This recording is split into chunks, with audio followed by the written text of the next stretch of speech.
These curling stones were used at the Winter Olympics. They've slid across Olympic ice. They've helped decide who goes home with gold. But once the games are over, what actually happens to them?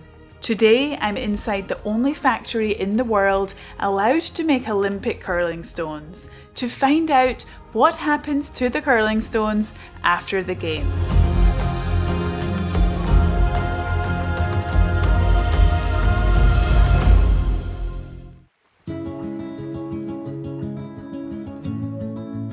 I have made it here to Caves of Scotland, the only factory that makes the curling stones for the Olympic Games. First of all, I need to touch on why this story is so special.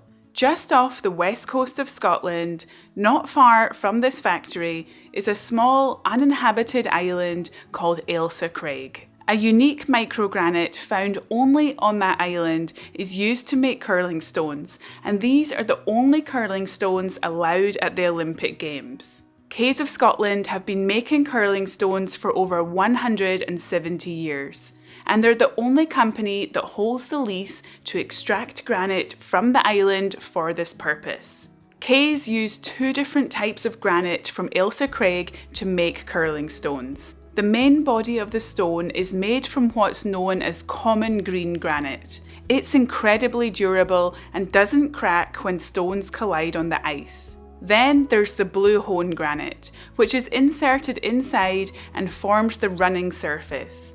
It's almost waterproof, which means it doesn't absorb moisture and glides perfectly across the ice during a game of curling.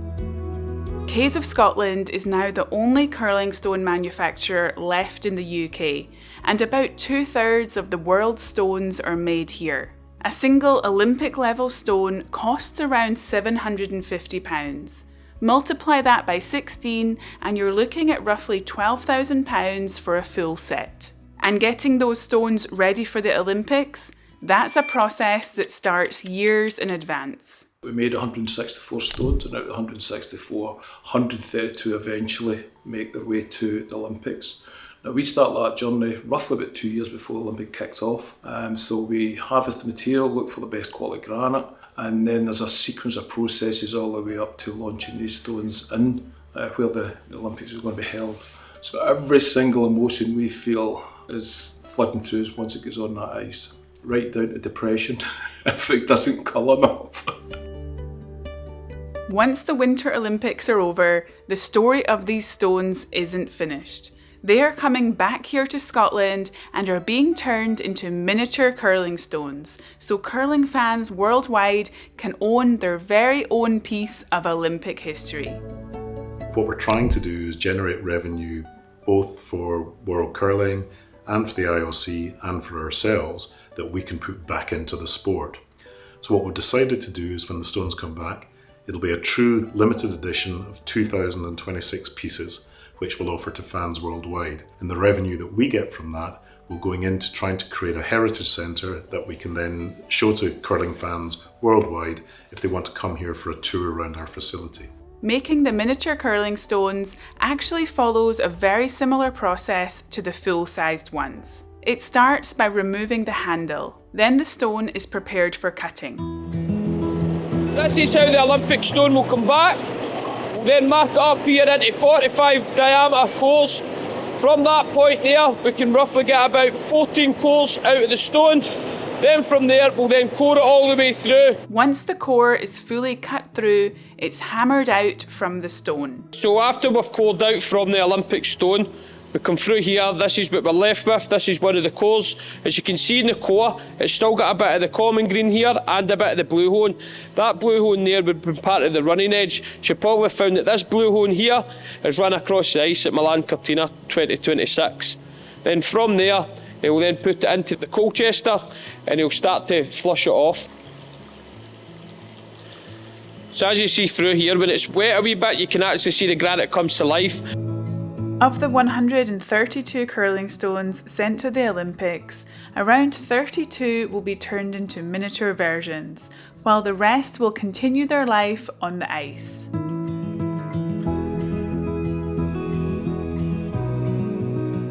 Right, I've just got the cheese. I'm now going to measure the height to the recommended size, which is 22.54. And that's okay. So that's me now ready to bore this cheese. So how long have you worked here for? This is me, my 10th year. You must be an expert making curling stones now. Well, I was in the optical trade for 40 years before this. Made spectacle lenses. A hole is then bored into the centre of the stone.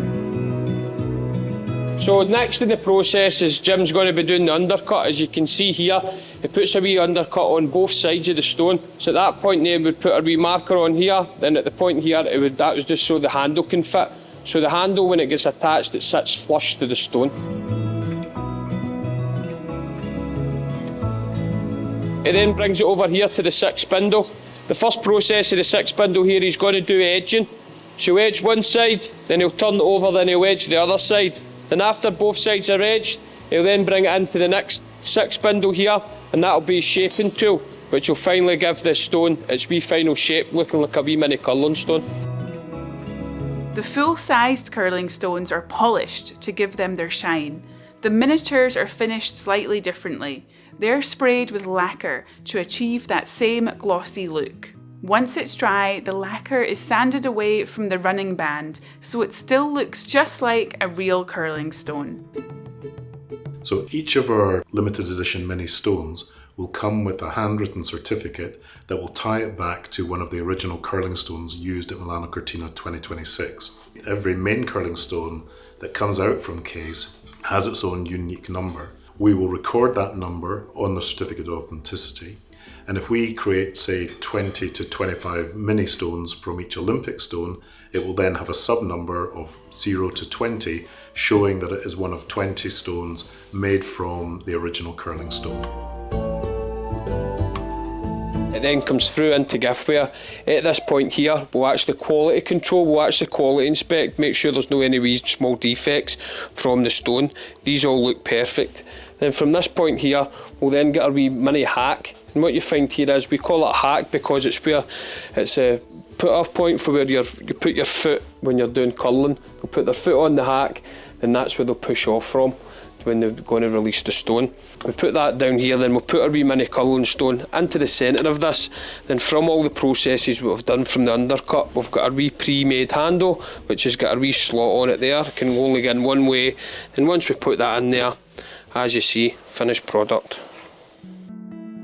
Just next door to the factory, David, a local craftsman and jeweller, makes the handles and miniature hacks using a 3D printer. They come out as a solid block of 3. They're cleaned in alcohol to remove any residue, and then they're cured.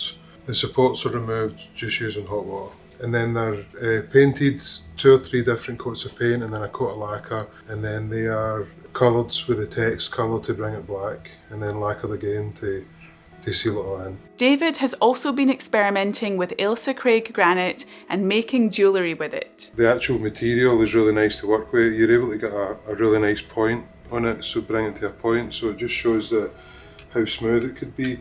Hope to get to a point where this is actually considered a genuine Scottish gemstone. In Ireland they've got a similar granite that's in Connemara, which has got a green tint to it.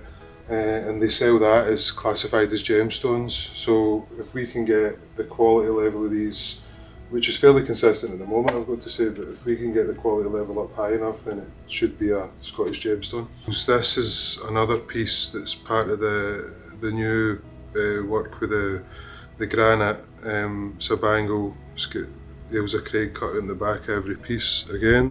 These are handmade cufflinks. Made with a slightly larger stone, but again it's a really nice material to work with, both to polish and to shape. Kays only visit Ailsa Craig about once every 10 years to harvest granite. I joined them on their last trip in 2024 and filmed the entire process. I'll link that video below if you'd like to see it. After I shared that video, lots of you asked the same question. What happens if the island runs out of granite? So I asked Paul to explain. Ailsa Craig is a site of scientific interest. So there are real restrictions on how much granite we can take off the island as a matter of law and through our lease. But even if you ran that forward and did the maths, the island is never going to disappear, and nobody will actually ever notice the footprint that we leave on the island. Because the boulders we take off, they all fall naturally, and only in relation to the blue hole do we have to do some sort of extraction of the granite to bring down the blue hole boulders. But from a maths perspective, it's a bit fun. Is the island ever going to disappear? So if we start with a couple of assumptions, that we take off 1,000 tonnes of granite every 5 years. Now, the island is about 340 metres high, and it's roughly 4 kilometres in circumference. That gives us a volume. Again, if people can do this more accurately, happy for them to send something in and we can have a debate, but it gives us a volume of about 100 million cubic metres of granite. Now, obviously we can't extract all that granite, but that is an approximation of what's sitting above the sea line in terms of rock. The density of the granite, it's one of the densest granites in the world. It comes in about 2.7 in terms of density. So that then takes you up 2.7 meters cubed density, multiply that by 100 million to the power 6. That then gives you 270 million meters cubed of granite. And as I said up here, if we make an assumption that we're taking 1,000 tonnes every 5 years, that would mean that over 1,000 years, that would be 200 cycles times 1,000 tonnes, which is equal to 200,000 tonnes of granite over the next 1,000 years. 200,000 as a percentage of 270 million is less than 0.01% of the island over 1,000 years. And that is way more granite that we're extracting from the island. So the summary of that is that over the next 1,000 years, if we continue to take more granite than we're actually taking, you would still have 99.9% of the island left. You wouldn't even notice that we'd been there. The other way of putting it is if we carried on into infinity and curling was still a sport, which we hope it was, how long would it take for the island to disappear? Now, I did run the numbers earlier, but if we run on the same assumptions that we take 1,000 tonnes every 5 years, it would take us 1.35 million years to remove the island completely. That was so fascinating to see how that big curling stone is turned into those smaller curling stones. I grew up in southern Scotland, and the view out to Ailsa Craig has always been one of my favourite views in the entire world. The story of curling stones being made from only one tiny island in Scotland is, in my opinion, one of the best Scottish stories there is. From a 60-million-year-old island to the world stage at the Winter Olympics, this is a Scottish story that travels the world. The final release of these miniature curling stones is now available on the Caves of Scotland website. I've left the link below if you'd like to see them.